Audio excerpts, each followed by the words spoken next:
Welcome to Sanatan channel. నేను మీ రాజు. మన ఛానల్ను మొదటిసారిగా చూస్తున్న వారెవరైనా కూడా ముందుగా సబ్స్క్రైబ్ చేసుకోండి. అలాగే పక్కనే ఉన్న బెల్ సింబల్ను గట్టిగా కొట్టండి. పక్కనే ఉన్న గంట సింబల్ను గట్టిగా కొట్టడం ద్వారా నేను చేస్తున్న లేటెస్ట్ వీడియోలు మీకు అప్డేట్ నోటిఫికేషన్ లాగా వస్తూ ఉంటాయి. ఈరోజు మీకు నేను చెప్పాలనుకుంటున్న విషయము విష్ణు సహస్రనామ స్తోత్రము గురించి చెప్పాలనుకుంటున్నాను. మనలో చాలామంది విష్ణు సహస్రనామాలు అంటే కేవలము విష్ణుమూర్తికి ఉన్నటువంటి 1000 రకాల పేర్లు అని మాత్రమే తెలుస్తూ ఉంటుంది. వాస్తవానికి విష్ణుమూర్తికి ఉన్నటువంటి 1000 రకాల పేర్లను స్తుతించడానికి విష్ణు సహస్రనామాలు ఏర్పడడం జరిగింది. కానీ ఈ విష్ణు సహస్రనామాలలో చాలా రహస్యాలు ఉన్నాయి. ఆ రహస్యాలు ఏంటి అన్న విషయాన్ని ఈరోజు మీకు తెలియజేస్తున్నాను. విష్ణు సహస్రనామాలను సాధారణంగా మనము ఏదైనా పని ప్రారంభించేటప్పుడు ఎటువంటి ఆటంకం కలగకుండా ఉండడానికనేది ప్రారంభించే ముందు ప్రారంభిస్తూ ఉంటాము. అలాగే ఈ విష్ణు సహస్రనామాలలో వ్యాసునికి విష్ణువుకి మధ్య తేడా లేదు అన్న విషయము ఇందులో మనకు తెలియజేయడం జరిగింది. అలాగే విష్ణుమూర్తి సాకార రూపంలో నిరాకార రూపంలో 2 రకాలుగా ఉంటాడు అన్న విషయం కూడా తెలియజేయడం జరిగింది. అలాగే సంసార బంధాలను తొలగించడానికి కూడా విష్ణు సహస్రనామాలు ఉపయోగపడతాయి. సంసార బంధాలలో ఉన్నటువంటి అన్ని బంధాలలో కూడా విష్ణుమూర్తి ఉంటాడని విష్ణు సహస్రనామాలు తెలియజేయడం జరుగుతున్నది. మీరు కనుక విష్ణు సహస్రనామాలు చదువుతూ ఉంటే కేవలం విష్ణుమూర్తి నామాలు మాత్రమే అని అనుకోకుండా అందులో ఉన్న రహస్యాలను కూడా తెలుసుకునే ప్రయత్నం చేయండి. నేను గత కొన్ని సంవత్సరాలుగా జరిపిన పరిశోధన కారణంగా నేను తెలుసుకున్న కొన్ని విషయాలను మీకు ఈ విష్ణు సహస్రనామాలలో తెలియజేయాలనుకుంటున్నాను. మీరు కూడా విష్ణు సహస్రనామాలు చదివి తెలుసుకుంటే నాకు కామెంట్ సెక్షన్లో మీరు తెలుసుకున్న విషయాలను కామెంట్ చేయండి. ఈ విష్ణు సహస్రనామాలలో అనాదిగా ఉన్నది శ్రీ మహావిష్ణువు అని తెలియజేయడం జరుగుతుంది. అంటే సృష్టి ప్రారంభానికి ముందు విష్ణువు ఉన్నాడు. సృష్టి నుంచి విష్ణువు ఉన్నాడు. సృష్టి అనేది విష్ణుమూర్తి నుంచి ప్రారంభమైంది. అలాగే అన్ని పంచభూతాలు కూడా విష్ణువు నుంచే వచ్చాయి. అంటే సృష్టి ప్రారంభం అనేది విష్ణువు నుంచే ప్రారంభమైందన్న విషయం తెలియజేయడం జరుగుతుంది. అలాగే ఈ విష్ణు సహస్రనామాలలో దేవకి కొడుగ్గా వచ్చినటువంటి శ్రీకృష్ణ పరమాత్ముని గురించి జననం గురించి కూడా తెలియజేయడం జరిగింది. అలాగే ఈ విష్ణు సహస్రనామాలలో 4 విష్ణువులను గురించి వివరించడం జరిగింది. ఆ 4 విష్ణువులు మహావిష్ణువు, జిష్ణుం, ప్రభవిష్ణుం, మహేశ్వరం అనే 4 విష్ణువులు ఉన్నారు. ఈ 4 విష్ణువులు కూడా పాలకడలి యొక్క 4 పాదాలకు అధిపతులు. అంటే పాల సముద్రము 4 భాగాలుగా ఉంటుంది. ఆ పాల సముద్రం ఎక్కడో లేదు, మన మిల్కీవే గెలాక్సీ పాలపుంత గెలాక్సీ మధ్యలో ఉన్న బ్లాక్ హోల్ను అంటే కృష్ణబిలమునే మనము పాలపుంత కేంద్రంగా మారుస్తున్నాము. ఈ పాలపుంత కేంద్రం గురించి మిల్కీవే గురించి భాగవతంలో పోతన రాసిన భాగవతంలో చాలా వివరించడం జరిగింది. మీరు కనుక భాగవతం పోతనది చదివితే మీకు అర్థమవుతుంది. అలాగే ఈ విష్ణు సహస్రనామాలలో శ్రీ మహావిష్ణువు స్వరూపాన్ని వర్ణించడం జరిగింది. శ్రీ మహావిష్ణువుకు ఎన్ని చేతులు ఉంటాయి, ఎన్ని పాదాలు ఉంటాయి, అలాగే ఎన్ని శిరస్సులు ఉంటాయి అన్న విషయాన్ని కూడా ఈ విష్ణు సహస్రనామాలలో వివరించడం జరిగింది. అంటే ఈ విష్ణు సహస్రనామాలలో విష్ణువు యొక్క సాకార రూపాన్ని అంటే రూపం ఉన్నటువంటి రూపాన్ని ఈ విష్ణు సహస్రనామాలలో రూపొందించడం జరిగింది. అలాగే ఈ విష్ణు సహస్రనామాలలో శ్రీ మహావిష్ణువు ఎత్తినటువంటి అవతారాల వర్ణనను గురించి వివరించడం జరిగింది. శ్రీ మహావిష్ణువు ఏ అవతారాలు ఎత్తాడు, ఇప్పటి వరకు ఎత్తిన 9 అవతారాలు ఏమిటి, వాటి యొక్క పేర్లు ఏమిటి అన్న విషయాన్ని కూడా ఈ విష్ణు సహస్రనామాలలో వివరించడం జరిగింది.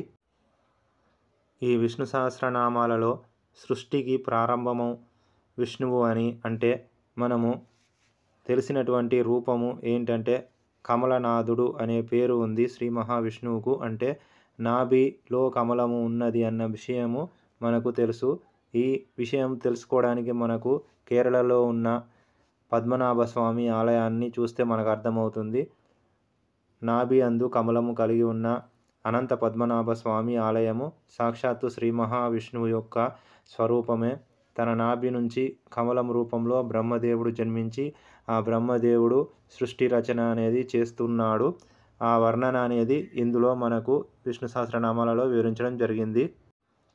అలాగే ఈ విష్ణు సహస్రనామాలలో యజ్ఞములను గురించి వివరించడం జరిగింది. యజ్ఞ యాగాలను గురించి వివరించడం జరిగింది. ఏ ఏ యజ్ఞము, ఆ యజ్ఞానికి ఉన్నటువంటి పేర్లను కూడా వివరించడం జరిగింది. ఎందుకు యజ్ఞాన్ని గురించి వివరించడం జరిగింది అంటే, శ్రీ మహావిష్ణువు యజ్ఞ స్వరూపుడు, అంటే అగ్నికి స్వరూపం, సాక్షాత్తు అగ్ని స్వరూపం. మనము చూస్తున్నటువంటి యజ్ఞాలు, యాగాలకు అన్నిటికీ కూడా రూపము తనే కాబట్టి ఆ యజ్ఞాలలో ఉన్నటువంటి రకాలను గురించి, వాటి పేర్లను గురించి కూడా ఈ విష్ణు సహస్రనామాలలో వివరించడం జరిగింది. మనము జాగ్రత్తగా ఈ విష్ణు సహస్రనామాలను చదువుతూ ఉంటే, పరిశీలించి చదువుతూ ఉంటే ఇవి అన్నీ కూడా మనకు అర్థమవుతూ ఉంటాయి. మీరు కూడా విష్ణు సహస్రనామాలు పఠిస్తూ ఉంటే, కంఠస్థం చేస్తూ ఉంటే, పరిశీలనగా గమనిస్తూ ఉంటే మీకు కూడా విష్ణు సహస్రనామాలలో ఉన్నటువంటి లోతు, అర్థము, పరమార్థం కూడా అర్థమవుతుంది. ఈ వీడియో మీకు నచ్చితే మీ ఫ్రెండ్స్ అండ్ ఫ్యామిలీస్కు షేర్ చేయండి. అలాగే విష్ణు సహస్రనామాలు మీరు కేవలము విష్ణువు యొక్క 1000 పేర్లను గురించి మాత్రమే కాకుండా అందులో ఉన్నటువంటి విషయాలను, అర్థ ప్రతిపదార్థాలు విషయాలను తెలుసుకునే ప్రయత్నం చేయండి. అలాగే ఈ విష్ణు సహస్రనామాలలో కృష్ణుని కొడుకు ప్రద్యుమ్నుడు, అలాగే విష్ణువు కొడుకు కామధేనువు గురించి కూడా, వారి సంతానాన్ని గురించి కూడా వివరించడం జరిగింది. అలాగే ఈ విష్ణు సహస్రనామాలలో అగ్ని స్వరూపుడు అయినటువంటి శ్రీ మహావిష్ణువును గురించి వివరించడం జరిగింది.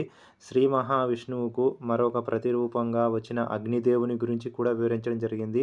అగ్నిదేవునికి 7 నాలుకలను గురించి వివరించడం జరిగింది. సప్త జిహ్వ అంటే 7 నాలుకలను కలిగి ఉన్నవాడు అనే అగ్నిదేవుని గురించి వివరించడం జరిగింది. ఎందుకంటే శ్రీ మహావిష్ణువు యొక్క మరొక రూపమే అగ్నిదేవుడు. మనము ఏదైనా యజ్ఞయాగాలు చేయాలన్నప్పుడు మనకు అగ్ని స్వరూపుడు అయినటువంటి అగ్నిదేవుని ఆరాధన చేస్తాము. అలాగే యజ్ఞ స్వరూపుడు అయినటువంటి శ్రీ మహావిష్ణువుని గురించి కూడా ఆరాధన చేస్తాము. ఎందుకంటే యజ్ఞానికి స్వరూపుడు, యజ్ఞ స్వరూపుడే శ్రీ మహావిష్ణువు. అలాగే యజ్ఞము జరగాలనంటే అగ్నిదేవుని సహకారం కూడా కావాలి.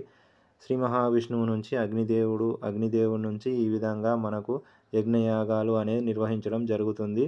వీటిని మీరు జాగ్రత్తగా గమనిస్తే మీకు అర్థమవుతుంది. అలాగే ఈ విష్ణు సహస్రనామాలలో శ్రీ మహావిష్ణువు యొక్క సాకార రూపాన్ని కూడా వివరించడం జరిగింది.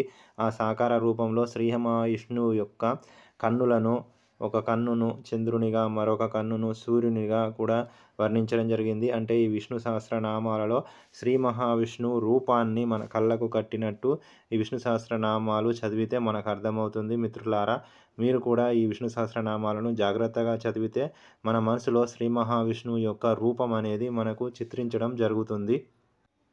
అలాగే ఈ విష్ణు సహస్రనామాలలో శ్రీ మహావిష్ణువును మనము దుస్వప్న నాశకుడుగా, అంటే చెడు స్వప్నాలను తొలగించేవాడిగా కూడా మనము కీర్తించడం జరిగింది. అంటే రాత్రి మనము నిద్రపోయిన సమయంలో, ఒకానొక సమయంలో మనకు చెడు కలలు వస్తూ ఉంటాయి. ఆ సమయంలో మనలో కంగారు కలిగి మనము రాత్రి నిద్రలేచి అనుకోకుండా, మనకు ప్రమేయం లేకుండా అనుకోకుండా నిద్ర నుంచి బయటికి వస్తూ ఉంటాం. అలాంటి సమయంలో శ్రీ మహావిష్ణువు యొక్క విష్ణు సహస్రనామాల స్తోత్రం చేస్తే అలాంటి చెడు కళల ప్రభావం కూడా మనకు తగ్గిపోతుంది.